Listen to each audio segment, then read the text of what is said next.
useful session. Rajat, you can take over.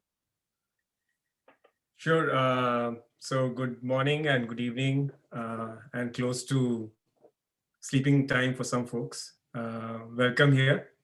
We are meeting after a gap of a couple of months. We were meeting regularly over the whole entire large portion of last year, and then we've continued to meet, but in small dedicated sessions since. And let me just switch gears here for a second.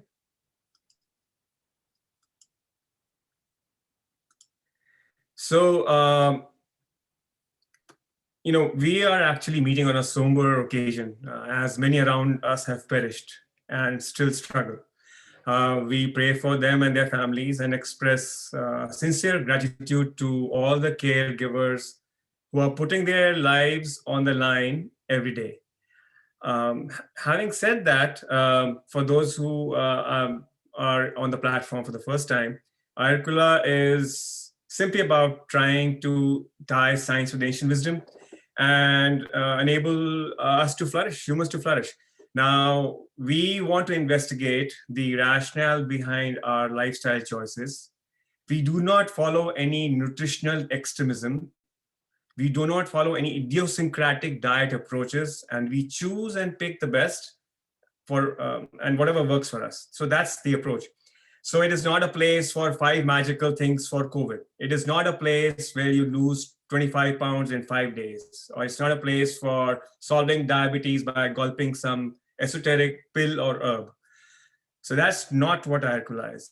And I want to emphasize also that no discussion here, or we also have a workplace on the Slack channel where we do dedicated, people who like to dig deeper, who are committed.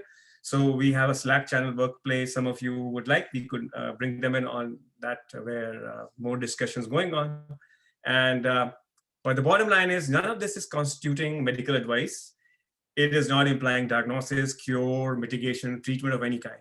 And all discussions are classified as educational. So, we will use our own buddhi, chit, and vivek and do what we feel like doing, but with an open mind.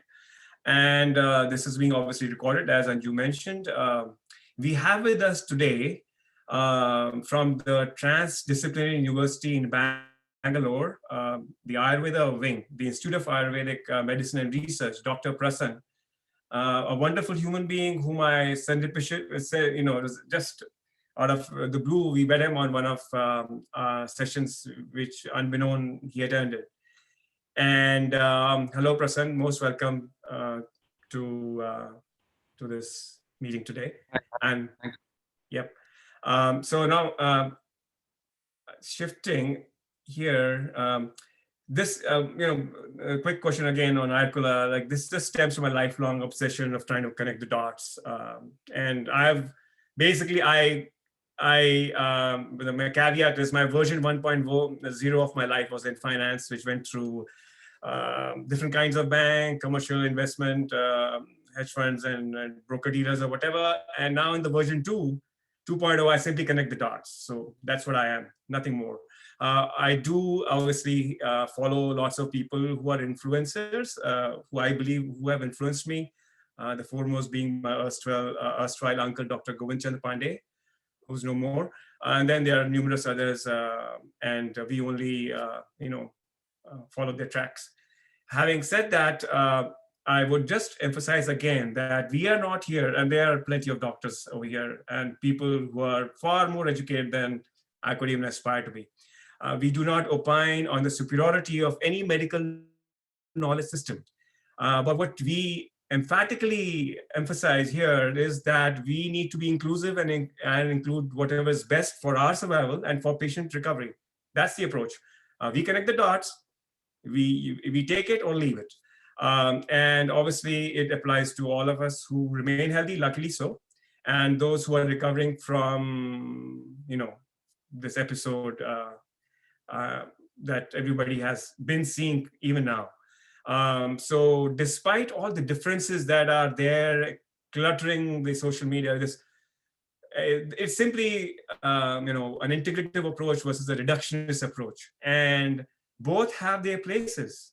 If you have a nail in your toe, you have to pull it out. It has to be precise, pulling out of the nail. However, it doesn't it behoove us if you're walking in a nail-strewn street without barefoot. If you're walking barefoot, it doesn't help us.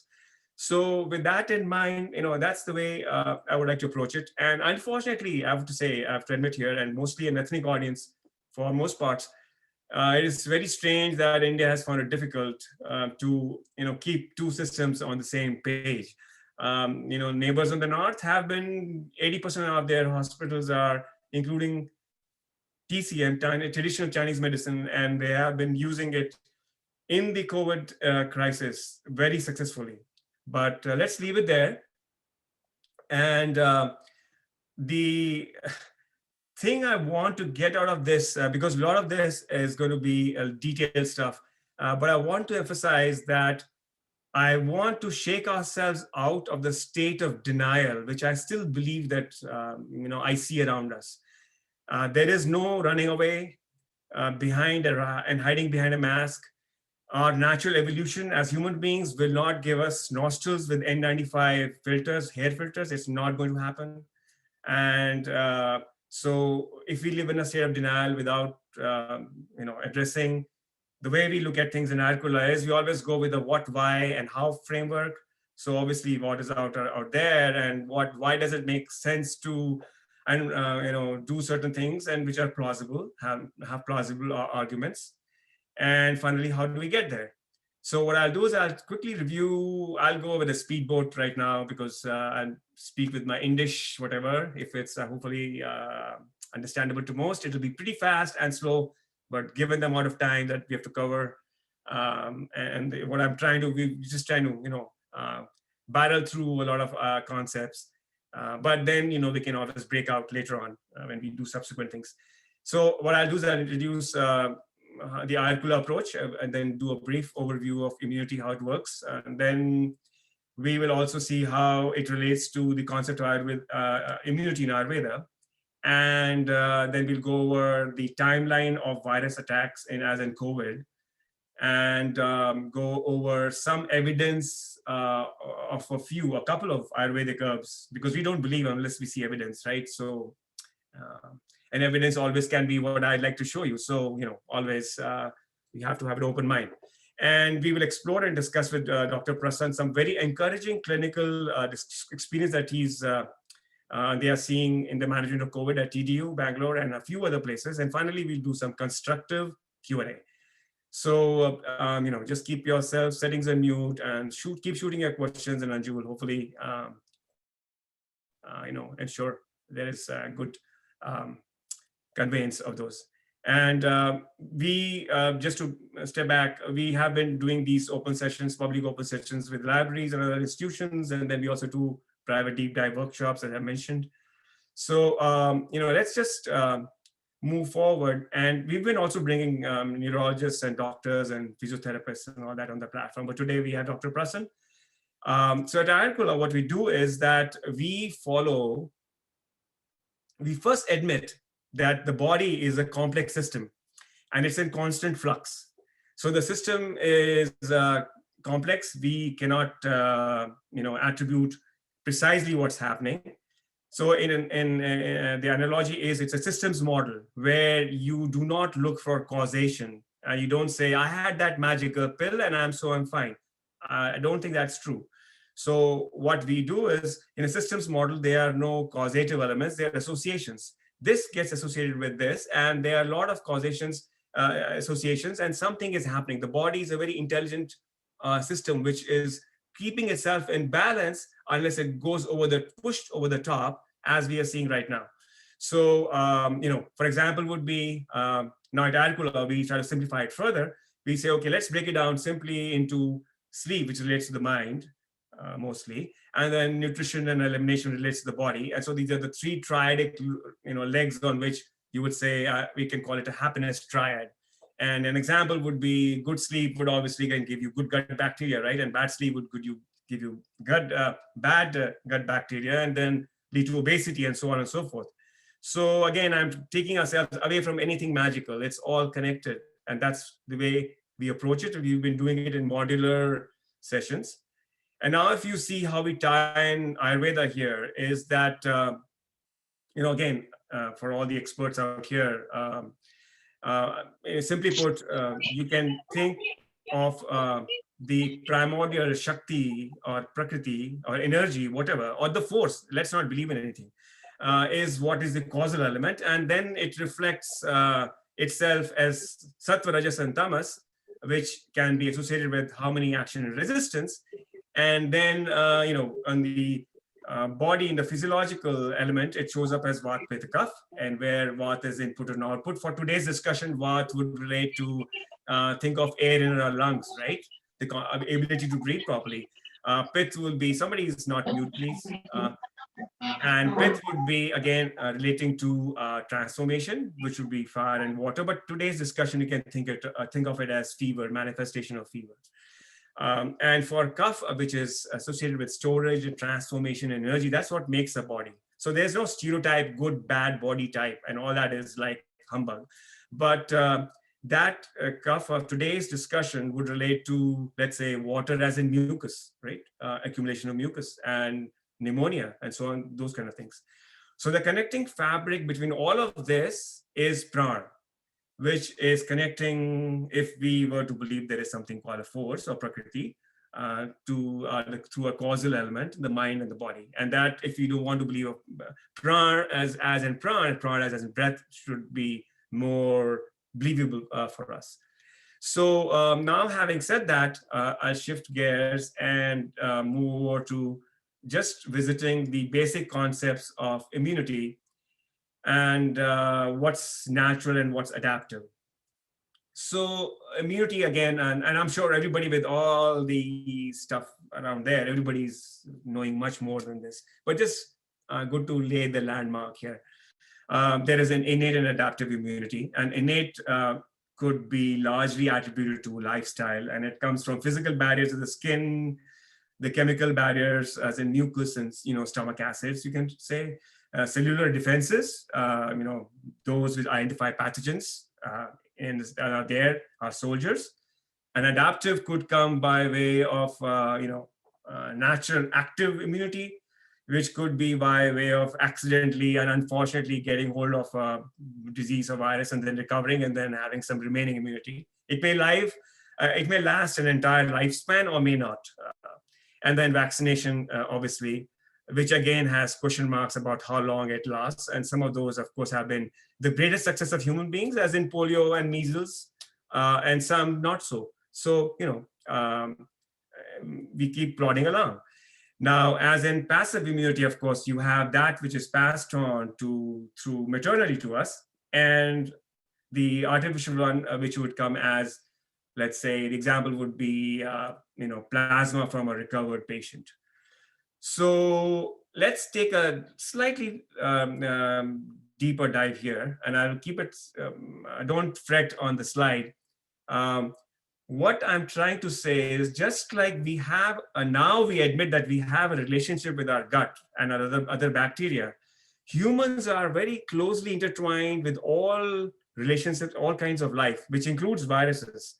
And that piece of research is still unfolding. I mean, you can think of viruses as also benign and malign, And so the body gets obviously attacked by different kinds of these agantu, external elements, which could come from, either virus, bacteria, or parasites. And then it has three kinds of soldiers.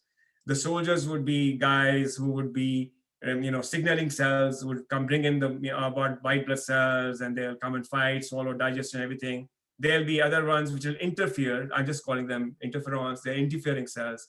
They'll prevent production. This is all the innate immune system here.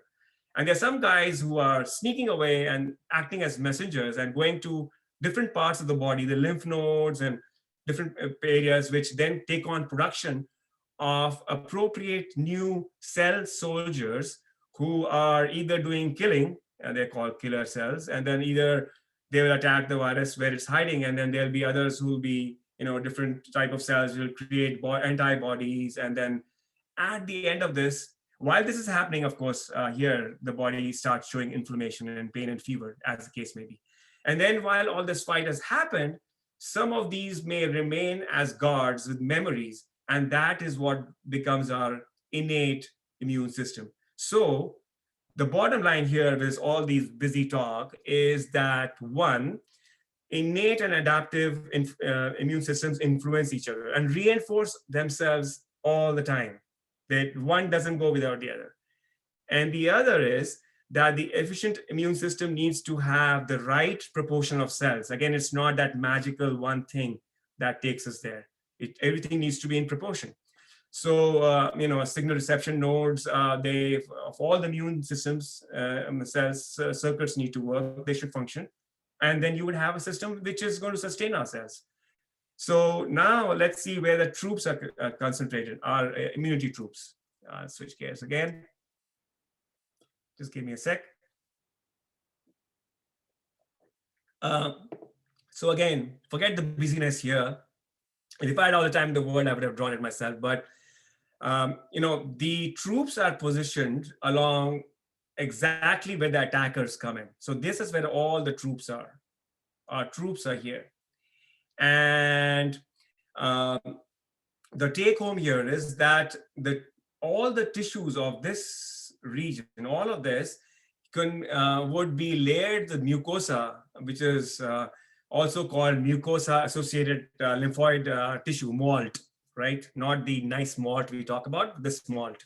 So that contains 80% of the immune cells. And then obviously this in itself is further divvied up into nasal lymphoid tissue and bronchus and so on and so forth.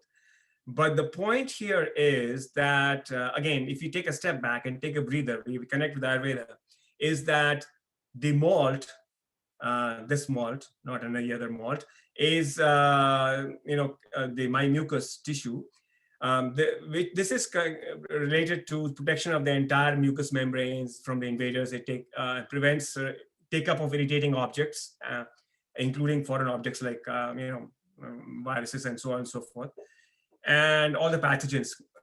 So again, the thing is that this area actually has 80% of, much greater proportion of the troops here. And that is why you also in Ayurveda, they'll always talk about the gut, the Jathargni, right? Why is it that we are talking of coronavirus and talking of the gut? The fact is that your immune system is also and really strongly present there in various shapes and forms in the gut. So if the gut is not healthy, if you're not eating well, eliminating well, and so on and so forth, you're already, you have a depleted army, right? And that's why this fact was never lost in Ayurveda. It's always been a concept. The other is, so then you can say, oh, well, what do I do with my gut? And if I come with a magical thing, I'd say, oh, let's have Triphala, but if you were doing all the bad things in the world, and if you're having Triphala with nice warm water or whatever else, and you will start blaming Triphala, unfortunately, that doesn't cut it. So that's it. And now let's again shift to where the most of the focus is. This is where the troops are. Now, the most of the focus, where the entry point of these guys are right here in the nasal mucosa. And forget all the detail here. All this is showing is that the RNA expression of the SARS or the COVID-2 receptors are expressed primarily in the nasal area. And then they have, different contributions in different parts of the body. So it clearly means that's where we are vulnerable. And that's why now we are wearing mask and double mask and whatever, so on and so forth. And that is the reason. And then of course, cornea also has them, and intestinal epithelial cells also obviously, get impacted, but again, to a lower degree. This is where you see the maximum impact when, research was done on the available data during this whole crisis, but obviously it's a continuing study. So the other thing I wanted to add here was that, so what do you do here? I mean, basically double mask, no rocket science, and don't mask so hard that you cannot breathe, So if you put on an N95 and top it with something else, and it becomes impossible to breathe, and you're all the time touching your nose, obviously you are then trying to cross-contaminate. You're struggling, and you have the time the mask is below your face. So, common sense does it. And we protect the nasal lining, we'll go over it, nasia and gandush, gargling, and do not touch the eyes. And, so that's the way take home that you take from here. And so now if you dig into this a little bit more further, what I'm trying to say is nasya as an oiling of the nasal passage in Ayurveda is not voodoo. It's not voodoo. It's not voodoo at all. So you can talk of anu tel or coconut oil. So, basically it is just forming, and of course, anu tel is a sesame-based oil, which has maybe, I think 27, and I'm sure person would know better, 27 different underlying herbs there, and which have got a lot of molecular interactions happening. And coconut oil has, it's just, you can simply think of coconut oil where it has the nice, you start putting out WhatsApp posts, lauric and other acids which are, involved in denigration of the viral lipid membrane. So these virus, the virus comes in with a lipid membrane around it. And that's why also the vaccine that we give also has a lipid membrane. So these things that are working plausibly with the early studies is that they're actually disintegrating those membranes and making the thing ineffective. Now, obviously, you say, well, there are many pointers to where this research is going, including one very interesting thing where all of this is being linked with extreme amount of allergic symptoms, the whole COVID scenario. And in fact, researchers in Florida and California, they focused on the ACE2 gateway protein viruses. And they found, strangely enough, that when they looked at medical records for almost 250,000 people, in 250,000 Californians, and all of them aged, I believe, more than 61 years of age. And these guys were on histamines, which is the anti-allergic medicine. And they found that the COVID incidence was really low in those people. So you see how this allergic thing and where nasya comes in and where coconut oil comes in is, well, Ayurveda has been talking of this an anti-allergic approach forever. Again, we're not saying this is good and that's bad or this is superior, but it's been there, it's been done. And so why not? That's the take home on this. And obviously, when we get impregnated here, that's where the mucosa, and in Ayurvedic terms, you will say, well, there's displacement of ojas, the immunity, right? There's vistratma or vyapat or shaya of the ojas, which is immunity. And similarly, in if we were to use the other lingo, it's the same thing that's happening here, where your troops are here, they are fighting a battle, a lost battle a lot of times, unfortunately now, and you're depleting your immunity. So that's the connection right there. And obviously, there's a lot of combinations that Dr. Prasanna can speak about later. So, they call it pratimash and nasya, which would involve using sesame or coconut oil, even actually ghee, in both the nostrils daily, twice a morning and evening. And again, let's not go crazy. I also have seen people who have, so again, at Ayurveda, we're not selling you a thing, right? I'm not selling you nasya or anu tel. Go and find who you trust. But having said that, you do find people who are dousing the whole damn thing into each of the nostrils or whatever. More is not good. More is just simply poison. I mean, drink in moderation. The atmosphere is great. So, a couple of drops, 1 drop each, and then just layer it in. Magic won't happen in a day. And anu tel is not going to make us, Superman.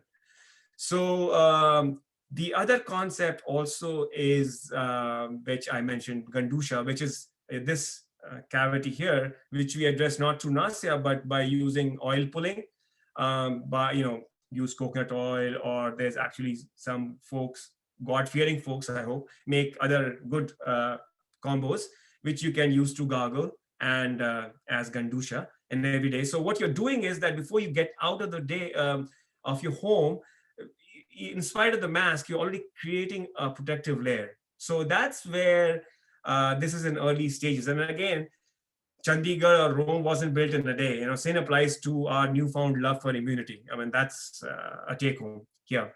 And in Ayurveda, what happens is, if you look at how Ayurveda looks at immunity, you remember in a couple of slides back, I spoke about the innate and the acquired immunity speaking to each other. So that's what's happening here also. So Vyadhit Shamatva, which is the capacity to face Vyadhi, adversity, is what immunity is. And that could be heredity, which is Sahaj Bal, or it could be Kalaj Bal, which is seasonal and age dependent. We have a different kind of immunity when we are young, and different if you are immune compromised or more mature, let's say so. And of course, it can be acquired through lifestyle, as in Yukti Kruta Bal, right? And all of these talk. So it's not that we focus on one thing or get injected and then we are immune. I mean, this whole damn thing is working in sync and is talking to each other. So, when Ayurveda again takes the next step and says, well, different types of diseases are either endogenous or which is Nija, or coming from the outside, which is Agunta, which is as in the coronavirus. And so moving on, I would say, okay, what is it that you could, what does it translate to, right? And we have been addressing these things on the last tens of sessions over the last year. But just to recap and put it in one place here, first of all, don't even fret the details on this. We'll post it somewhere, whatever. The take home is that, as I mentioned, there is not any one thing, dowsing of neem, tulsi, giloy, or whatever. What we need to sit back and think, and we are living in denial, is that we need to change and simplify a lot of things. Their concept of pratyahar is what can you give up, and what is it that brought us to where we were, and what can we give up? That's the question that I will leave for all of us to introspect. And that relates to the mind and relates to the body as in nutrition. Once we have thought of giving up, then you can think of the Ayurvedic approach, where you think of digestive fire, the Jatagni, the Dinacharya, Ritucharya. So Dinacharya would be say, well, it's again mumbo jumbo, right? No, not so much, because it's again, if you have a modern guy sitting here, then they'll talk of the circadian rhythm and talk of the 24-hour clock. But guess what? Between 11 and 2 in the afternoon would probably be the best time to have the heaviest meal, and not eat again if the body doesn't deserve it. So that's the take home there. Ritucharya is, again, comporting with the seasons and eating as per what we can digest, including social media or food. And obviously, mind is involved, where, you can go with, do with whatever kinds of breathing routines. And there's enough ample stuff out there. We won't waste time here. Alternate nostril breathing or whatever. There's so many nice people teaching this. But what's the take home here? Because the mind, or the causal element, is what controls the HPA, the hypothalamus pituitary adrenal axis of the body. So you can eat all the beautiful gold nuggets and platinum coated kaju barfi if it were a magical herb. But if the mind was not actually ensuring that the endocrine organs and all the hormones were in the right sync, it is not going to work. So that's where we talk of the mind. And obviously, mind is clearly associated with sleep, which you could think of the Nauka pose. I won't explain what it is right now. Google it up, you know what it is. Alternate nostril breathing, do meditation. And obviously, it also involves, in Ayurveda, including in treatment of extreme diseases, you attempt not to feed a toxin which is inside the body. The whole attempt is to try and remove the toxin. So, okay, how do I relate it to the COVID thing? If I am congested in my nostrils, and so that was the phase 1, which I was still doing nausea and whatever, and I was unfortunate, and I ended up with COVID and I got congestion, and then now I have all this toxin buildup, which is either initially in my upper respiratory tract, and then of course, unfortunately, it can go down. But then you could be spraying yourself with a saline spray, liquid saline spray, and attempting to remove it. Again, don't attempt magical acidic or alkaline or bleach solutions. Again, there's no magic nowhere. But so that is the way you look at things in Ayurveda. And again, all of this ties in with different kinds of rasayan herbs and spices, which have been used and in Ayurveda. And the one thing that maybe I'll point here before I move on is that this whole thing about drinking kada and this is all really good stuff, but I thought there was a little subtlety here where what may be good, we talked of ritucharya. So what may be good in the winter by having kada made of cinnamon, black pepper, dry ginger, whatever, munakka, may not be so good in the summer. You may be starting to have gastric issues or feeling the heat. Then maybe go for what has a spice which has a cooler impact. So you go with guduchi, coriander, and pepper, maybe or not, depending on how gastric you are. So those are the subtle variations where it doesn't really help. The Google Baba is not really the best Baba out there, and I'm not a Baba also.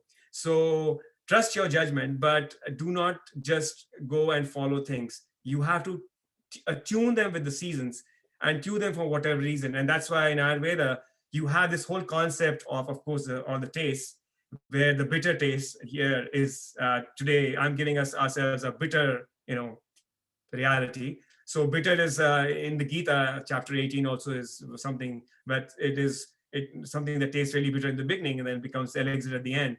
But here, so bitter, all these guys are really bitter. Kalmeg is a big bitter, is the king of bitters. Ashwagandha is bitter plus other, it's got tikta, but the bitter is an element there also. And obviously neem, no explaining, right? So bitter truth is always really good.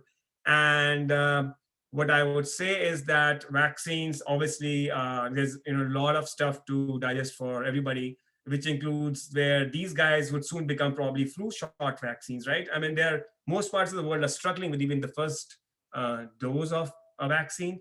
But the question already is there, and there's already been announcements where you talk of booster shots and how many, once every 2 years, once every year, or twice a year, 4 times a year. Do we know? So where do we go with this? And again, vaccines have really helped mankind.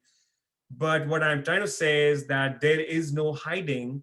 And I'll admit here, I took a Johnson & Johnson. Will I take a booster again? I don't know. I'll leave it there.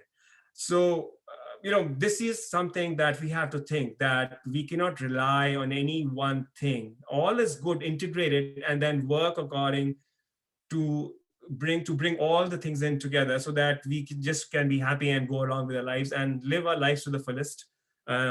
So that's the take home here. And so the next step again is, and say, why do you say ashwagandha? What's with ashwagandha, right? So obviously, we are all modern educated people. So how do you tie this in? And unfortunately, what happens is that where you try and take the active elements of an herb, so again, all the modern medicine, it comes from active plant ingredients. And so you have that precise delivery, right? Now, that's the language we understand. And that's the lens we are going to take right here, just for a couple of minutes. That, okay, what are the potential pathways that these things could be working? But the note of caution is that Ayurveda does not work in that active ingredient method. It works in that framework where the entire thing is work. So you take aloe vera and you put it into an extract, and then it's probably bullshit. I mean, sorry for using it, but that's what it is. So when it is not in conjunction with the other associated chemical constituents, it is not working synergistically, and that's how Ayurveda looks at it. So, for example, now in the Western and the modern world, if you would think, what are the 2 biggest Ayurvedic herbs that people talk about? They talk of turmeric or turmeric, and they also talk about ashwagandha, because this new. Can you please mute yourself? Yeah.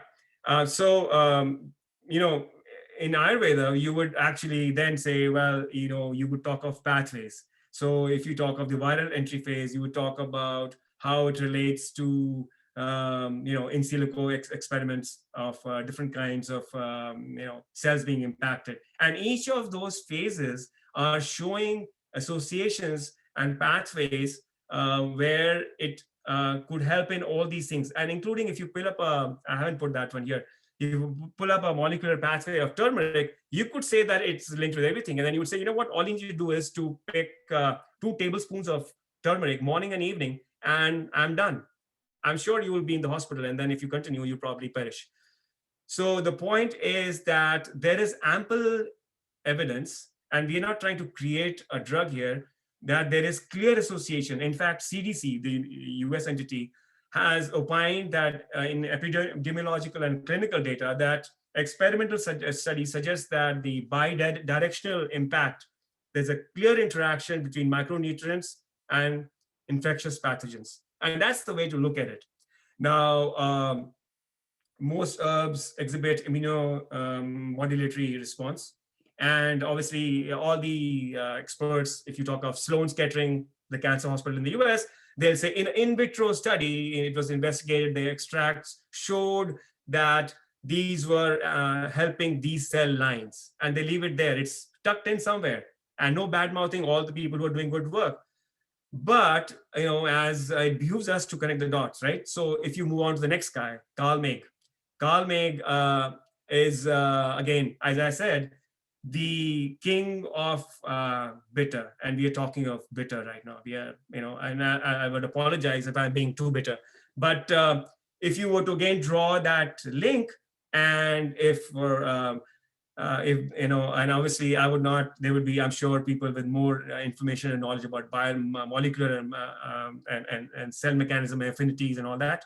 But, when you talk of corona spike protein, so what all these drugs that we use now and which are all trial compounds, which we are using, repurposing them. And obviously these repurposed drugs cannot be there for the Bhola Bhaiya, which when it's not, he doesn't have a penny to spend.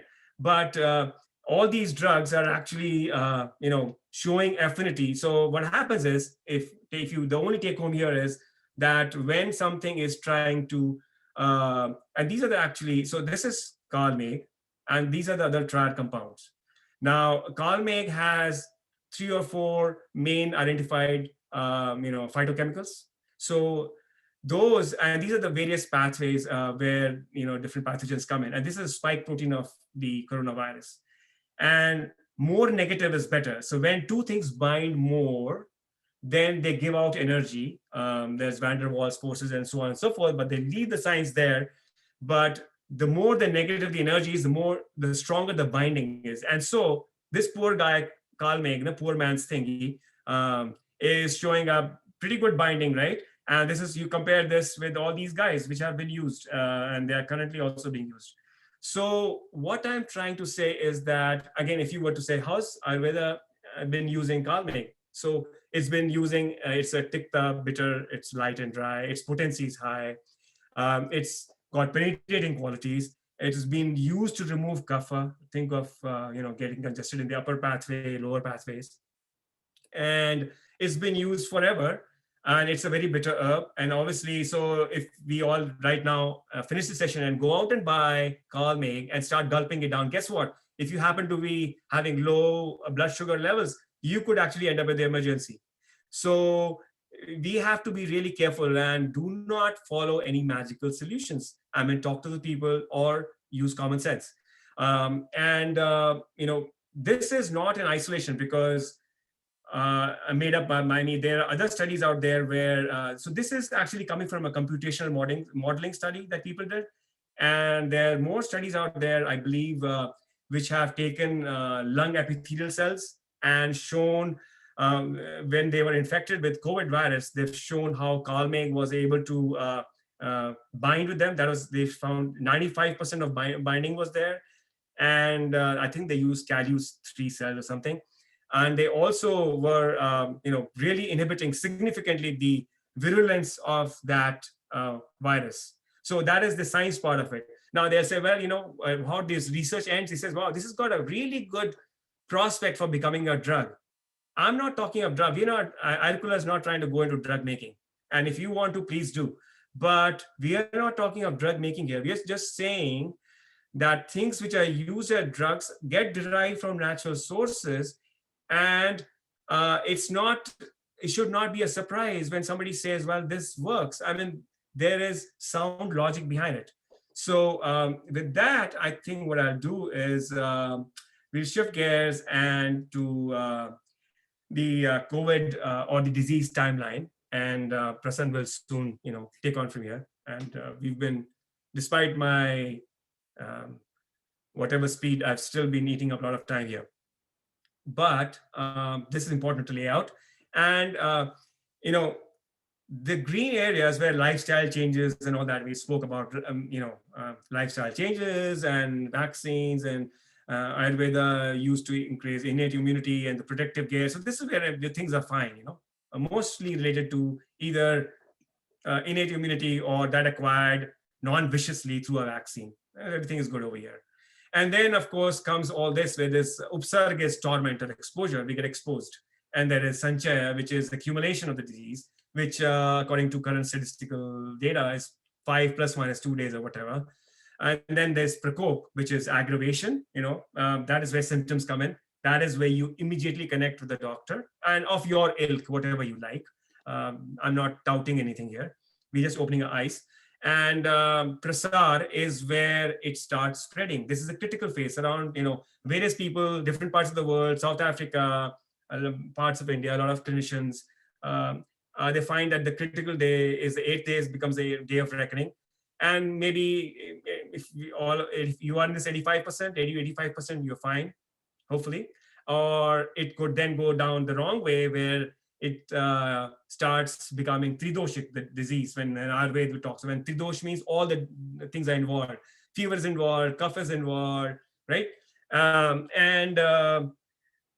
So this is where congestion starts happening, this hacking cough, onset and everything else. And then there is this whole manifestation, vyakti of clinical symptoms, which are damage of lungs and kidneys.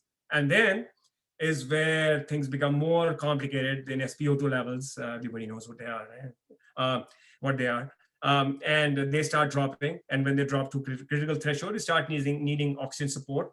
This is also where it becomes a precursor to multi-organ failure. We don't know what happened. And that is also, in Ayurveda, described as Sanipatta, where there's a multi-organ failure. So this is all that happens. And sometimes all of this happens and we find a guy or a person, they improve, and unfortunately then something goes wrong. So all of us need to be really, really diligent with what we do. And the thing I would say is, like, we have 2 lungs and 2 kidneys, and you may not be using the entire tidal volume at the onset. But if the tidal volume is low, as in if you have not done enough pranayam, and don't do pranayam, do some Will Holt or whatever, imagine nice guy, right? From the other part of the world, whatever you want to do.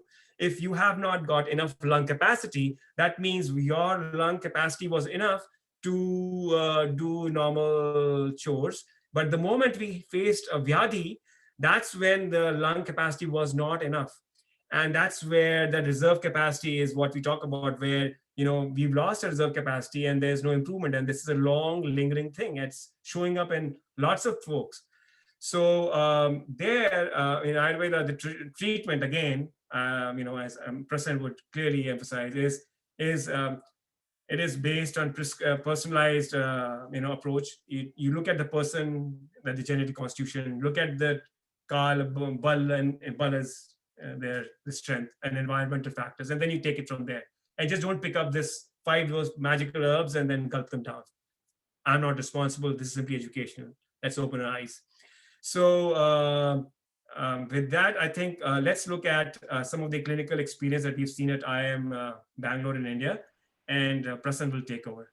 Come on, welcome, Prasanna. Hi, Rajat. Thank you so much. So I think, is it audible? Is it clear? Yep, you're loud and clear. All right. So I think Rajat has set up a base of this sort of understanding of immunity, and importantly, I think also the concept of timelines in the context of COVID. So I'll since it's already 8:15 here, so I'll try and keep this short. So over the last year, this year, we may have treated over 200 patients of COVID, which is not a very large number, but still, I think we have had experience, and more so this wave as compared to the last wave. And I think people sort of got over the impact of the last wave, and this wave suddenly hit everyone, and I think it's shaken up everyone, and everyone's seems to be worried and wanting to know what to do. Now, this is a glimpse of some of the patients. There are 4 patients that are presented here. As you can see, the first is a male patient age 75. The second is a female patient age 67. The third is a male patient who's younger, of course, age 42. The fourth is a male patient age 54. We have treated in our own campus, for instance. We have right now, I think, we have a WhatsApp group. I have it on my phone, and there are about 8 people who have tested positive in our own campus. But over the last, say, 3 months, we have had over 30 people who have tested positive in our own staff, and they have, of course, received vaccinations, but they've also been doing everything that we have just spoken about in terms of the barrier response, applying oil in the nostrils. We have created a mixture of herbs based on the time, the weather, and the suitability of the team in our hospital. And each of our staff are given this formulation on a day-to-day basis. Just yesterday I was walking with one of our staff, and we were joking and saying that we have taken vaccines, but there still seems to be so much of breakthrough COVID. So I think this is very important. I will continue taking this. So that's the kind of awareness that is coming up in people in spite of taking vaccines. I think we need to continue to be careful. Now let's take we'll not go through all these examples, but let's take the example of case 1, age 75-year-old person. The individual has no history of diabetes or hypertension. He was active, physically fit, in fact practicing yoga. He's from a yoga family and has been practicing yoga for the longest time one can think of. So physically fit, very aware of health, good diet, good lifestyle. So that definitely plays a role in how the disease pans out. So all of a sudden, I got a call one day from his daughter saying that he's sudden onset weakness, unable to get up from bed, extremely poor appetite. He had started developing a mild cough, which was progressively getting worse. He was unable to chew food. There was a lot of tightness in his jaw, and so on and so forth. So we were debating and discussing what to do. The patient was located in Chennai, and the situation was bad. Everybody hesitates to go outside because the moment you are COVID positive, they may quarantine you, take you to some hospital where you have no access to people and so on. So they were a little apprehensive. But the important thing is they reported on day 1. So I think so we were very clear that let us start documenting on what is happening on a day-to-day basis. So we started keeping an Excel sheet documenting exactly what is happening on a day-to-day basis. We started our medications on day 1. I will not get into the details of what medications we started, but we started medications that were Jwarahara, which were directed towards what we call ama or pitta dosha in general.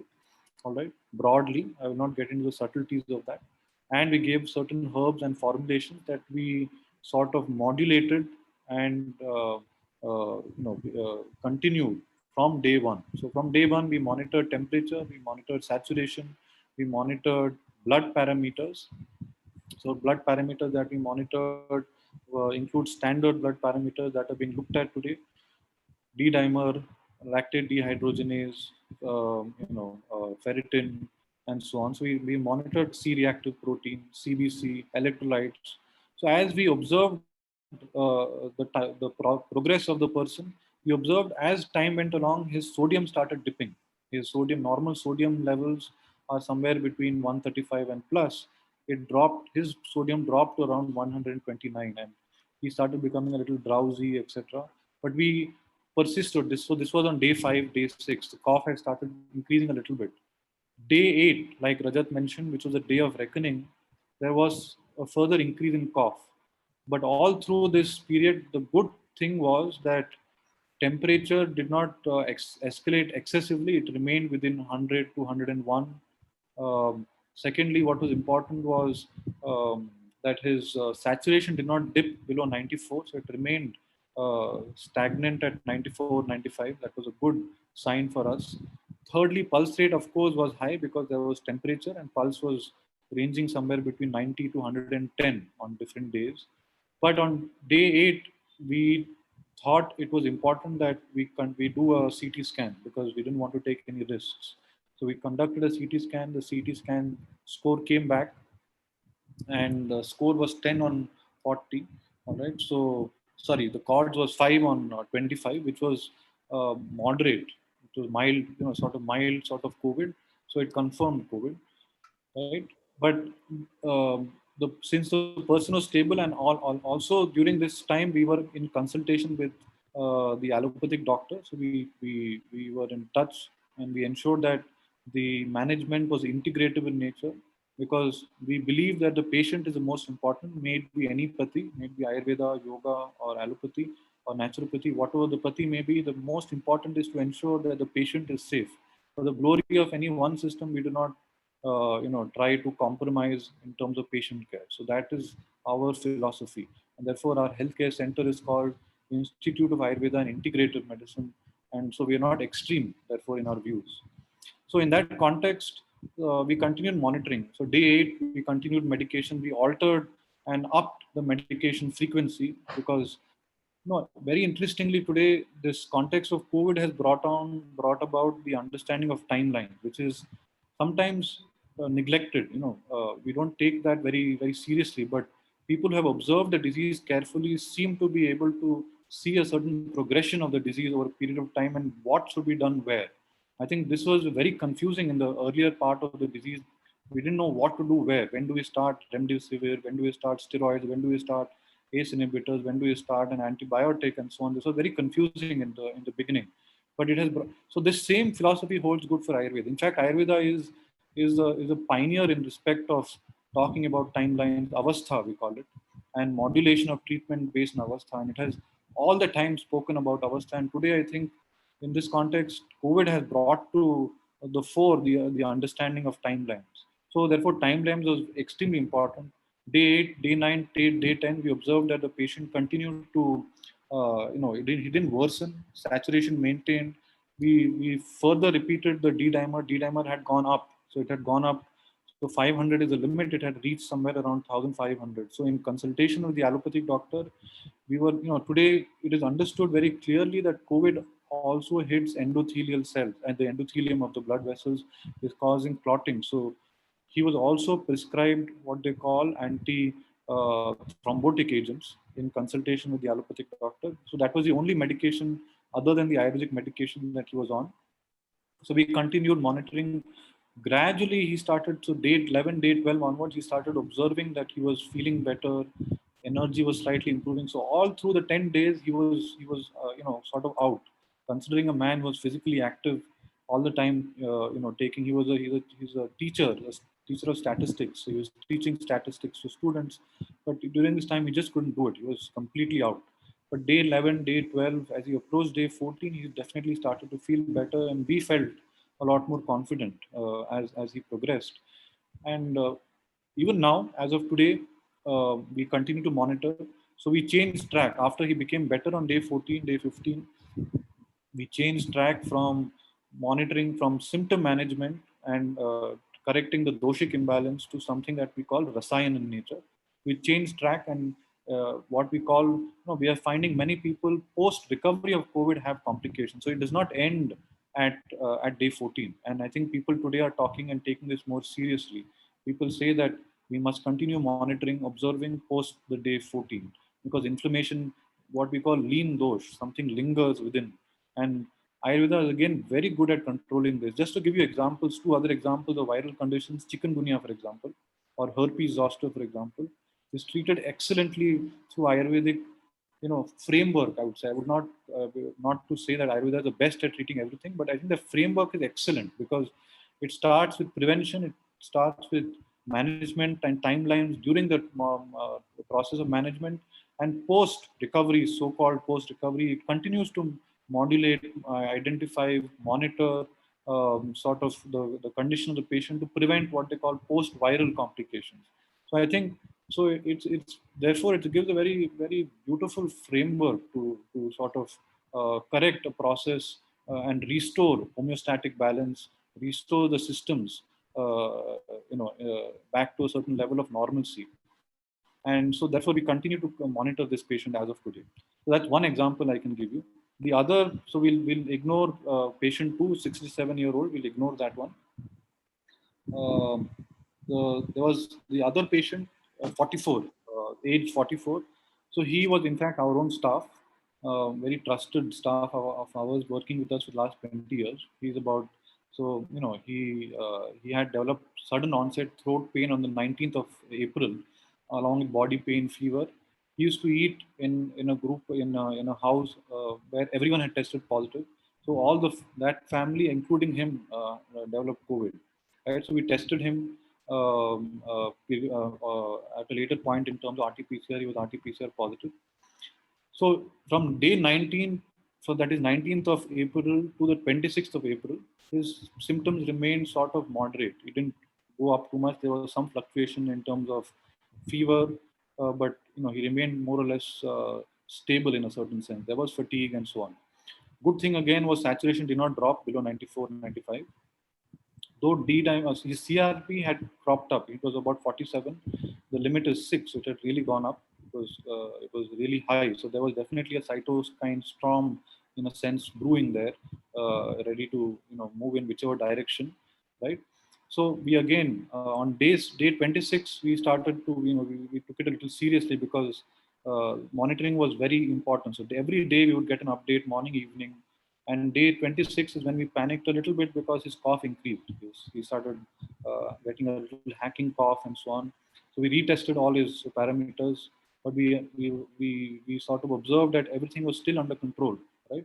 So we upped our medications, the frequency of medications, day 8, day 9, day 10, day 12, and gradually we observed that his cough started to come under control to a certain extent, though it had not gone out fully.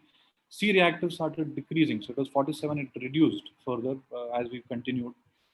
So these were all encouraging signs. So in all of this process, we were always in touch with the allopathic doctor also, because I believe that it is important that we work together as a team. So we have an in-house allopathic physician in our team, and we discussed the problem, and we therefore monitored it and continue to observe, right? So day 14 is, generally they say these are, the person becomes better, but nothing is specific to 14 days. At the day 14, he was definitely feeling better, but cough persisted. In fact, cough persisted almost for 30 days. All the other symptoms reduced, but cough persisted for 30 days. So we, of course, shifted gears to Rasayan. Today, I just met him, I think, yesterday morning, and his cough finally, after a week, has sort of subsided, right? But he did well. His CRP reduced, cytokine storm sort of did not explode. It came back to normal level.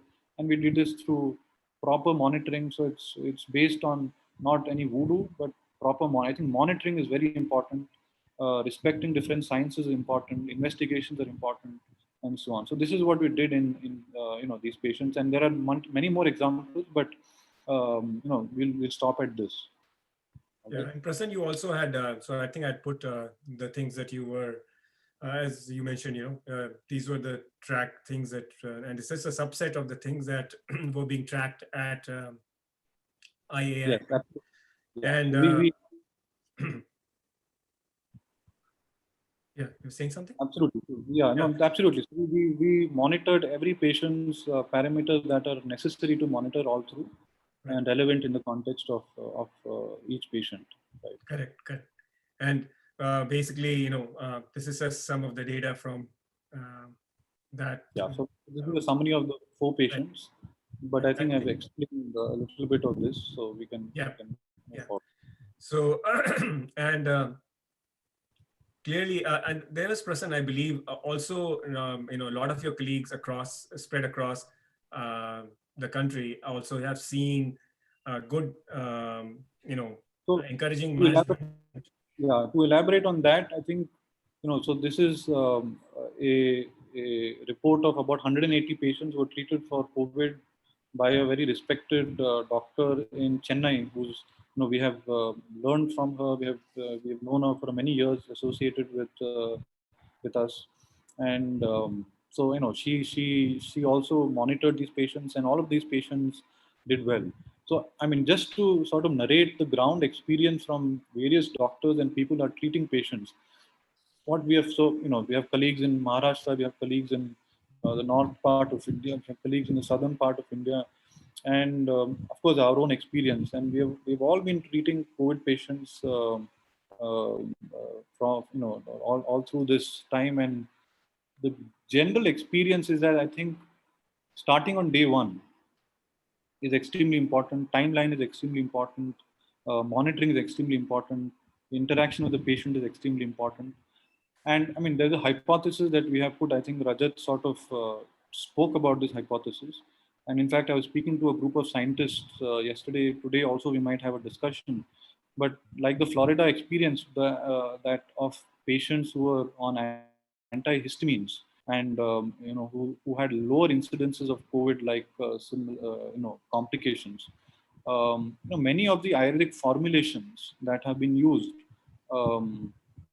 we are extremely good at managing allergic problems. We are extremely good at managing rhinitis, asthmatic conditions, chronic respiratory diseases, and so on. We are excellent at managing these kinds of conditions in Ayurveda, right? So the hypothesis that we have put forward is that, so this is a hypothesis, it requires testing. So please do not take this as the Bible right now, right? It is something that we are trying to understand and figure out whether it is matching. But what we are doing is that we are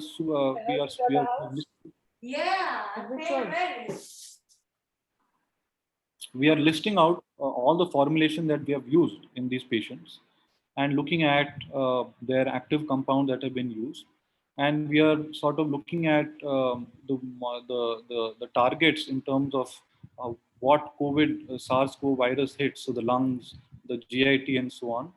And we're trying to see whether our formulations are doing anything in respect of these receptors that it is going and hitting, and whether they're modulating them, blocking them, improving the ability of the body to overcome this response. In fact, because what we observed, that people who are starting on day one, and I can tell you, our staff, we have a range of staff, from young staff to older staff, 30 to 60s.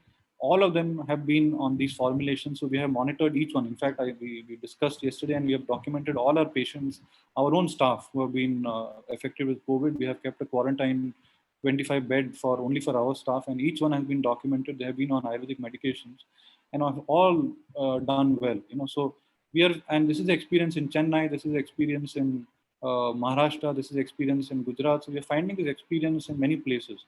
Those who require oxygen below 95, we refer, of course, but the incidences of such patients have been very, very minimal. I don't recollect, too many people in that bracket who have come. I think, Prasant, we were discussing this, and I one of the metrics, hopefully as more and more people get tuned to this and data taking, is that the transition, if you were to draw a transition matrix, the transition of patients who got into this kind of an integrative care from that level to a level which becomes critical. If you see the transition matrix of this compared to the other patients who are on a different care method, and if it is better, then obviously it shows that there is some clear impact, and that clearly shows up as a very encouraging thing. And maybe, Prasanna, you would want to add, so we are sort of hitting against the time, and also I'm sure there'll be a little bit of Q&A, but maybe you would want to quickly brush through also and just speak about how, if we were in a situation where you were actually dealing with an immunocompromised person, unfortunately for whatever reasons, let's not go there. It could be alcoholism, XYZ, life, whatever. And then you're faced with an issue, and how you've looked at it in the past. Maybe just We just brush through this quickly because that's not. Can you go to next slide? Yep. Yep. Next. We just stop here. So this is a patient. This is a patient of, today everyone is talking about mucormycosis or pulmonary mycosis, and fungal infections, which are occurring in people who have very highly immunocompromised. So let's not talk about the fungal infection today, but just the fact that immunity has been extremely depleted in patients who have pulmonary mycosis. And this is a patient of pulmonary mycosis that we had treated a few years ago. And pulmonary mycosis, the survival rate of pulmonary mycosis, despite the best treatment, is about 54%. So that's how grave the condition is. So this person took standard care, did not respond, and then he came to our hospital. And it's not often that we come across a patient of pulmonary mycosis. There are very limited number of people with this condition. So we treated him very systematically without having any really hope, frankly. But he recovered. He recovered over a period of time. And what we did was diet, good lifestyle over a period of time, yoga practices, herbs, of course, that were given. And this person, I think, not just focusing on infection, but also his general health and immunity, innate and adaptive immunity may have been influenced by the use of the medications, the diet patterns, and so on. This patient recovered over a period of time and continues to be hale and healthy. It's been 3 years now. I just spoke to him yesterday, in fact, and he's absolutely fine. So, it was in a sense a miracle of sorts. But the point that we are trying to make here is that if a sick person who's extremely immunocompromised can take diet of a certain kind, modulate that diet over a period of time, can take the herbs that have been recommended by competent Vaidyas, and practice yoga over a period of time and come out of a problem of this nature, then we as individuals, despite taking the vaccines, practicing good diet, practicing yoga, like what Rajat mentioned, and so on, can definitely ensure that our immune system is optimized to a certain extent, and ensure that we at least take care of ourselves, because we have not seen the last of COVID right now. It's going to remain there with us for a long time to come. And vaccine, of course, we don't know yet what's the last on the vaccines as of now. So we need to continue to behave, at least in India, we need to continue to behave as if we have not received vaccines as of now. Yep. I think, and I'll not go into the symptoms to watch, but I think the take home is that, as Prasanna mentioned, that early contact, no matter whether you're young or feeling very fit, is very critical, where we do not lose the reserve capacity of the lungs and the kidneys or whatever, and then end up in care. And unfortunately, we've lost folks, very young folks, who did not take care early. So that's important. And all the symptoms, they're listed out there. I don't have to repeat them. We'll put this out as well. The contact numbers for IIAM and for IRCULA here in the US, including the Gmail.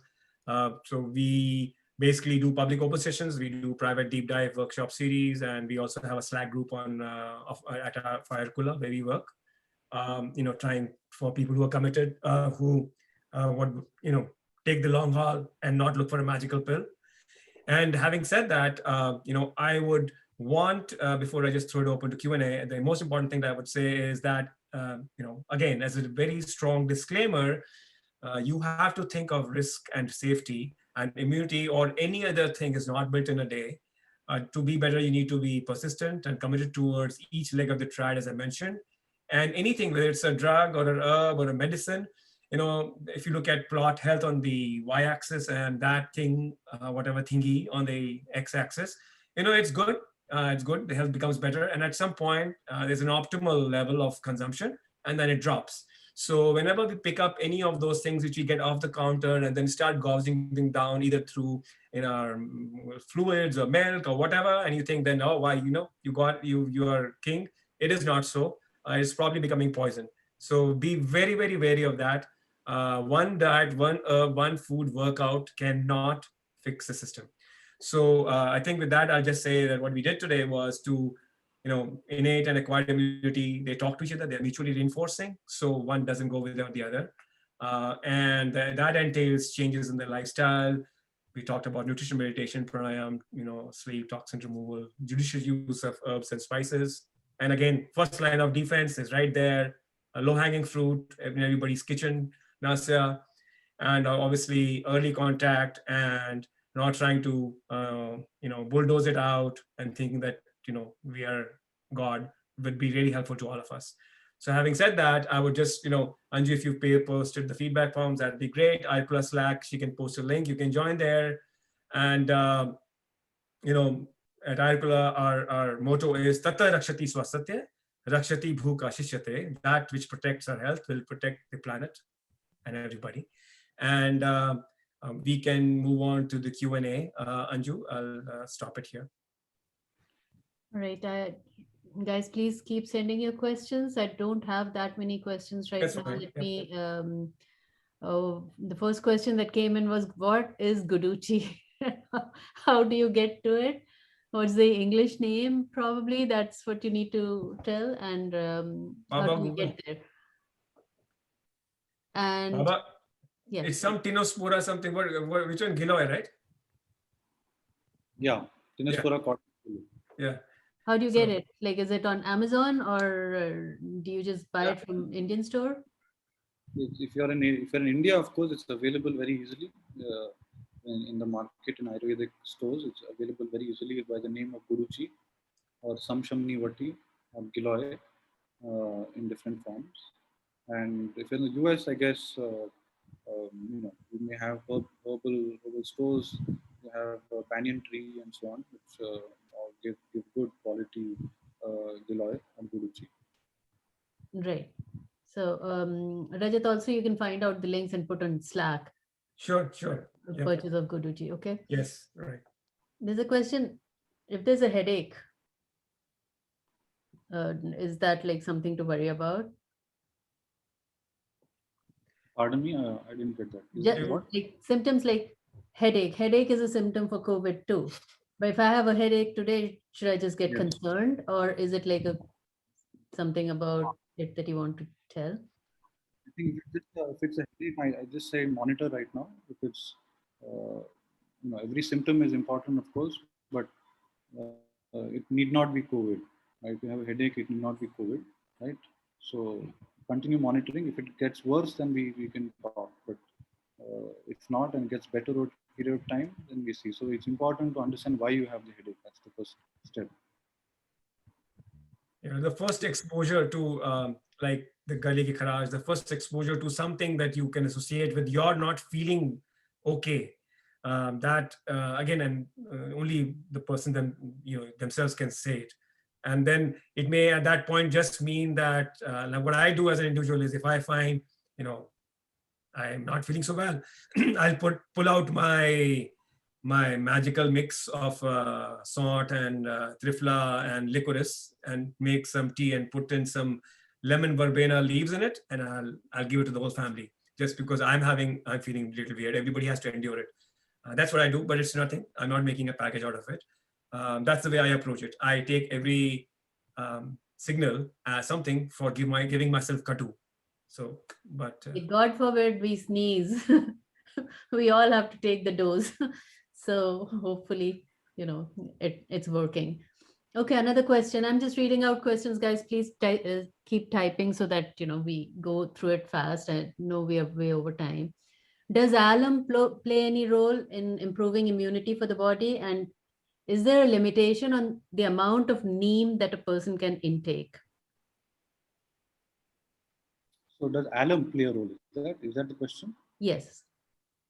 Okay, and so alum, as in potash alum, it's called spatika.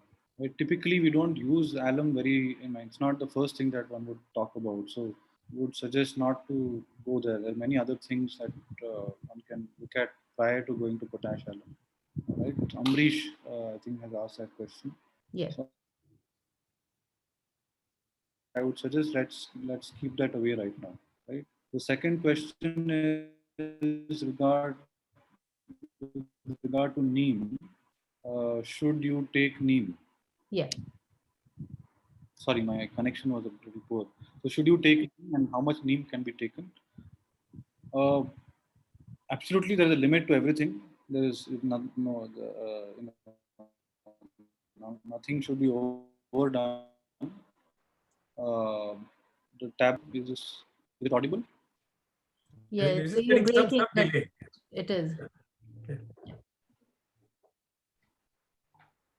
I'm sorry, I don't know, for some reason my the internet connection seems to be a little unstable. But neem, the churan or any powder, the dose of powders is between 3 to 6 grams. So if it is indicated in condition, right? And it can be in the form of a pill or the powder that can be taken. You can distribute the dose over the day, that dose. So if a tablet is of say 1 gram, right? 1 gram tablet, then you can take probably up to 2 grams if you are healthy and taking it for preventive purposes for a short duration of time, right? Right. Maybe one tablet twice. That is what I would remember. And I think to put it in perspective, if you were to relate it, 1 teaspoon is about 5 grams. So when we do these things, which we are easily able to buy from the market, you would go with just the tip of the spoon, of the teaspoon. That's the amount you use there. So subtle leads the gross in Ayurveda. Like less is more. More is not great stuff. And that is the trick to it. So, as Preston mentioned, just go slow with all of that. That's the important thing. Okay. Thank you. Next question, chest pain and burning sensation in lungs post-COVID recovery phase. How should that be handled? Are you guys planning to do something, how to work on post-COVID recovery or? In fact, we have started what we call a rehabilitation, post-COVID rehabilitation sort of OPD, where we deal with post-COVID problems. And post-COVID problems can be of various kinds. In this particular context that I think Shankar is asking, tightness of chest burning is a symptom that he's experiencing. Chest burning as well as, what does he say? Burning sensation, chest pain and burning sensation in lung in lungs. post-COVID. Absolutely, I think you need to have a more personal conversation to sort of sort that out as to why it is happening, since when it is happening, and so on. But definitely, I think taking formulations internally, dietary changes, yoga practice, and also monitoring your blood parameters would be important and pertinent to see how you progress and come out of the problem that you're having right now. So I'll leave it at that. It will require a little more discussion. Maybe this is not the right forum to get into details of your problem in depth. But in general, diet, the right herbs, yoga practices, monitoring, I think all these four would play an important role to come to some level of recovery. Got it. Thank you. Any exercises for people with poor mobility? What are the considerations for immunocompromised children? Exercises for poor mobility. So again, the context is not very clear when we say what is poor mobility. Right. And are we talking about COVID or is it general? I'm not sure. And is it in children that they're talking about? Are they asking about children? I do not know. They are asking about considerations for immunocompromised children and that suggesting do a similar session so we'll with kids. The second question, definitely. So if you say children who have constant infections, tonsillitis, and so on and so forth, I think such children should definitely benefit. So the right type of diet, maybe some herbs and formulation that could be used depending upon the age of the children to improve the innate and adaptive immune responses and build our immunity towards the better and prevent catching such infections. So that is definitely something that's plausible. Okay. Yeah, I think they're talking of type 1 diabetes and poor mobility from other 75 years old. But I mean, yeah, that's very specific. Okay, let me see. Just to answer that quickly, I think you will require a holistic sort of approach to deal with it. Yoga, exercises, diet, physical therapy, slowly, and after assessment is what I would say right now. So I think, Sanjay, I'm not sure if this is a question or that you are asking for confirmations, but Sanjay is saying camphor, lavang, ajwain, eucalyptus oil, make potli, keep smelling throughout day and night, increases oxygen level and congestion. Basically, is this a home remedy? Is this something people should be doing? Is it effective or not? I'm guessing that's the question. Yeah, that's the question, Anju. Thanks. Okay. Okay, so Sanjay, to answer that, frankly, I'm not. I don't know much about this, but definitely, I think, what we call use of lavang, ajwain, camphor, eucalyptus oil definitely helps to decongest the nasal passage. People who have congestions, etc., can help. And I was not frankly aware, so I think this is learning for me. I was not aware that this potli is given to tourists in Ladakh who have low camphor levels. So it's interesting for me to see that, frankly. So I mean, there's absolutely no harm in doing this because it's something like external. But I have little experience to say whether it will help improve oxygen at this point in time. And if you have low oxygen, you need to take professional help. Is what I would say. Right. Okay. Thanks so much. Makes sense. So there's another question or comment actually from Rakesh Krishna. Role of exercise in immunity development was kind of neglected. Sedentary people are always at high risk at all stages. So I'm pretty sure, I mean, that's something that you guys haven't covered because there's only so much that can be covered. We're already over an hour. But you want I mean, to that's true. The first thing is that when you stand in the bathroom and you look at if you cannot look at your toes, I mean, that's a warning signal. We don't have any Fitbit. If you're not wearing a Fitbit or you're not having any smartphones or whatever, even forget exercise, or doing 10,000 steps, all those nice things to talk about. If we want to look at the cut-to truth is, can you see your toes without bending over? And then take it from there. And then, exercise would be entailing all kinds of things. You can do the Tibetan 7 things or whatever, and we can absolutely, talk about many, many things. But yeah, mobility is important, and realization and, introspection is much more so. Right. We've actually done a session on physical exercise and physiotherapy and stuff like that. We've had Dr. Vinith, a very good physiotherapist, here with us to answer all questions. So yeah, we can do another one in the future. So, but that's of course important. There's a comment about the question about COVID vaccines, the benefits and the risks. I don't know if this is the forum where we should be discussing something that CDC is telling you to do, and do you want to take it, or is that a Just simply say, take what they give you. You have an arm, give your arm. Like, what? If CDC is saying it and all the more intelligent people are saying it, do it. I would leave it there and research the facts for yourself as to what and how many times would we need it to be repeating it, not only just first taking it. So the truth here is that for not COVID, but other vaccines which are trying to attempt to take care of these viral periodic elements, the decay is exponential. When they start off with an influenza, whatever flu vaccine, it starts at a certain level and then it starts dropping and dropping, and then it goes into the mid 30s or 40, the effective rate or whatever, sensitivity, and there's 2 elements to it. But anyway, so it keeps dropping. And so the comfort cannot be drawn from a vaccine. I think that was the point.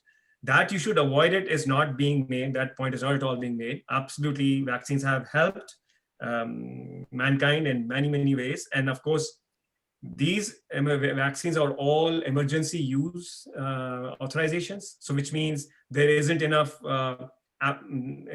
clinical data which would take it to a full use authorization. But given what we are facing, we work with half-baked truth or half-baked data, and we go with it. We just follow what is out there. I will leave it at that, at your personal judgment. Thank you. Another question, Vasu's saying we have had cases of people getting reinfected, people getting infected after the vaccination. In terms of building immunity against disease, what do you think is going on over there? So absolutely, like you said, vaccinations, despite vaccinations, and despite the fact that you have been exposed to disease, you are always prone to get it again, right? And because there are so many variants out there, and we're seeing this in India quite a bit. So you need to continue to take precautions and continue to protect yourself despite the vaccinations and despite everything else. So you need to build your immunity in the way in which we discuss. There is no magic pill. It's a shift in terms of lifestyle. I think, some time back, if health and your own conscious decisions about your health was 1x, it has become 15x today. People are a lot more aware and want to do something about it, which is a good thing. But you need to sustain that. I think there is no shortcut to that. Right. Yeah, absolutely. Alka, you want to say your question? Alka Nethani? You want to unmute yourself and...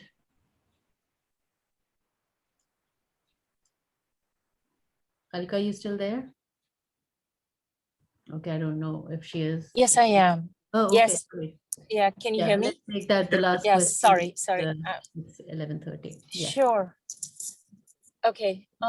So first of all, I want to really congratulate both Rajat and Prasanna for putting in incredible information, which is so complex.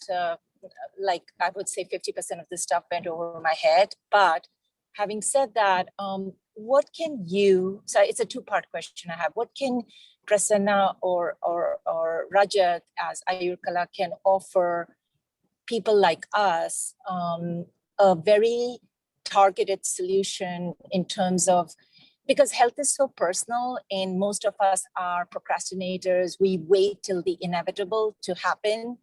So what kind of a hard, like something really you can offer us as common people who have limited knowledge about all of this to enroll us in something that would allow us to be in a preventive mode rather than to be waiting to be cured, because that is very, very painful and expensive. And, and there's no chance that we can get out of those things. So in terms of whatever programs you have, I would love to hear what either, you guys can offer. And my second question is about the herbs and so forth. What is the bioavailability in your body? Because there's a lot of evidence that we take a lot of, vitamins and herbs and all that, but they land up being very expensive urine. So what would your recommendation be in terms of the way we ingest those herbs? So the last one first, maybe I would say, yeah, that's very much similar to the fantastic, again, not bad mouthing anybody's production process, vitamins, right? You have a vitamin and then the correct color of the urine right away shows where it went. And that applies to food, protein, right? Not only bioavailability, the body is not able to process it. It's more than the body needs. And that step, when we talk of an herb, we can take few steps back and just talk of the bioavailability of the nutrients in the food itself. And that is where the way you cook food and why you would soak an almond rather than chew an almond. So that all ties in together, and the bioavailability also deliver. So now let me take it to the complicated end where I want to look smarter than just some guy with an herb, when you talk of medicine delivery, for example, gold, right? A nanoparticle. But in gold as a nanoparticle is science, right? But bhasma is like bull, whatever. But guess what? In every single, there's so much of these onco breast cancer and so many chemotherapy where the delivery is now being targeted by using nano gold particles, which are bringing it into the right tissue. That's one delivery. And in Ayurveda, the delivery, again, there are mechanisms where you'd either use honey or you would use ghee, you would use aloe, and those are all mechanisms, anupana, as into, and that's a brief way of saying how Ayurveda shows there's better bioavailability by using a proper mechanism of delivery. So that all goes into, again, the Viparit and that's a separate topic of discussion. And the first one is, I think, we've worked with a few, we've done some pilots. We worked on the Ayurkula Slack channel where we actually have, either, you say, well, I am committed, because the thing is that it's like, I don't have the bandwidth, or we don't have the bandwidth to, take on people who are not committed. So if somebody is really committed, then we follow this whole sequence where we lay out all, whether it relates to nutrition or mind and sleep and whatever, and also how Ayurveda would look at certain XYZ disease conditions as an educational package. And we literally keep hitting them at the back of the wrist and take it from there. And folks who want to know more about it can obviously go on the Slack channel or whatever. But be your own magician. That's great with me. But if we were to speak with anybody, commitment is number one. Otherwise, everybody goes their own way. That's the first thing. And then Prasanna, you can add to it. I think you covered everything. Just to quickly, it's already quite late, but Alka, to tell you one thing, bioavailability, I think, is an interesting topic and much needs to be studied further. But just to give you an analogy, iron, when iron and anemia programs in India have been going on for the last 70 years, and the tablet gives 100 milligram dose of anemia of iron to anemic patients. And most of it is excreted. It's not bioavailable. And the requirement is about ranging from somewhere between 6 to 11. And to be able to deliver that much, we give about 100 milligrams of the tablet to be able to deliver that kind of dose. But experiments that we've been conducting, ages ago, there was a formulation called Dhatri Loha. Dhatri Loha is just a combination of two herbs, amla and iron. And when amla or Indian gooseberry is given in conjunction with iron, it makes the availability of iron fourfold. So we have done a lot of community work, clinical trials in community levels to show the benefit of doing, adopting this method. And of course, it's going to take a lot of muscle power as well as data and so on to convince policymakers. But it's quite evident in terms of outcomes that we see in the clinic. So Ayurvedic formulations are designed such that most of them have a component that helps improve bioavailability alongside the main active sort of group of herbs that will be given. So most formulation designs like that, and leave it at that. The second question with regard to programs, just for at this moment, we are conducting what we call a sort of intense preventive program at community levels. We have started this, about 6 months ago, we started this program, and nobody thought, it would be relevant, but it's becoming all the more relevant today, where, over 1,000 people in the community have been spoken to. We have talked to them about, in fact, there are people on the field called health workers who are talking to individuals. We have educated them about all these preventive barrier response methods of applying oil in the nostrils, oil gargling, which are actually practices which are, quite old, simple, in your hand. You don't need to go out and do anything. It's something that you can do at home. And all of these, in fact, they are not very educated. They are village folk, and each one, so we have, all of them have been doing it. We have a daily compliance check as to who's doing it, how they're doing it, are they having issues, but they've all been performing this. We have actually designed a set of formulations that are being given to them. They're undergoing personalized yoga sessions on a day-to-day basis. And we continue to monitor them. And interestingly, we are seeing, it's too early to comment on COVID and protection and so on. But, the incidences amongst this group of people that we have dealt with has been doing very well. They all seem to be responding positively. So I think what Rajat has been trying to do, I think, is exactly this. I think he's been trying to build this consciousness in people. And I think it definitely has a long-lasting impact. And prevention is, of course, better than cure. That is the motto of health science in general. No, I know I 100% agree with whatever you've shared. And I think where we as, in this group, we are very educated people, we are very well-traveled and so forth. Where I find, and I'm just speaking at a personal level, is that there is some sort of like we have this invincibility about our lives, like nothing is going to happen to us till it happens to us. So I guess what I'm asking is for a bitter pill or a bitter, some kind of a rude awakening that we just get into our preventive mode, like ASAP, like rather than wait for it to happen. Those are my requests, is from people. You have done so much research, you are at the forefront of this. What can you offer us in this forum like a rude awakening. Sure. I think Yeah, go on. so. I would say that Alka, absolutely, you hit the nail on the head, and that's where that's the whole genesis of Ayurkula. Why I set out by so is something that can make an impact and also have bring some change. And so what for those who are interested, I mean, we are, as I said, we have created a kind of a template where baby steps, people are actually committed to doing things and bringing all the nuggets of information, and then chipping at the block one step at a time, and in a framework which encompasses all of the same kind of approach that we talked about today.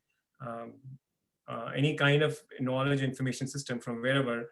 And sometimes the whole aim is right now where you try and bridge the gap between the faith healer or something which is obtruse and the patient. And it's not only just the faith healer, but it also is the other formal cloak wearing doctor or from any ilk. But there is a gap, there's an information gap, and that's where there's the problem comes. And so the only thing is that if one, it's difficult to, you can take a horse to the water and not make it drink. And that is a phase that it's a good nut to crack. And for all those folks who are interested in more in-depth stuff, reach out to us. On Slack, we've kept announcing, and we've been, as I said, done some pilots. We've been working on this diligently. And hopefully this becomes a whole big kutumb which takes it forward. Cool. Ayurkula. Yeah. So you're saying is just get in action rather than just wait, basically. Yes. And Not no, late. There is it's no never, wait. and it's never too early. I think it's never too early. And it becomes like in a systems model, as I again bring it back to, is that when in that system of visceral fat accumulating in our belly is happening as we are growing from being children to young to adults to whatever. And then the manifestation of the disease is happening. So that it's never too early. And of course, now my younger daughter, actually, she tells me that your pith is too high and whatever, I don't know. So she's just been listening and she's becoming a pundit. But I'm just saying it's never too early. And I think I would say that we are restrained by, as adults, we have been constrained to think in a certain framework. Children actually are, I'm discovering now, are more open to acknowledging themselves and the signals the body is giving them and the mind is giving them. And so maybe there's hope for all of us. Thank you. Yeah, most welcome. All right. I think we've kept people for way too Yeah. long. Yeah. So I guess we should end the session. Thank you so much, Dr. Prasann, for being here, for joining Thank us. you so much for inviting me. Thank you very much. Yeah, most Very welcome. insightful sessions. Yep, most welcome. And then we will see that, I don't know whether it'll be a 2-week or a 3-week or a 4-week gap, and we'll pick up something, maybe recovery from COVID or whatever, we do something, but something that's touching everybody. Hope to Thank continue. Thanks. That was Thank a you great and take care. Stay All safe. right, welcome. take Take care. care. Have a Take great care. evening, Stay safe. night, whatever. Yep. Take care. Bye.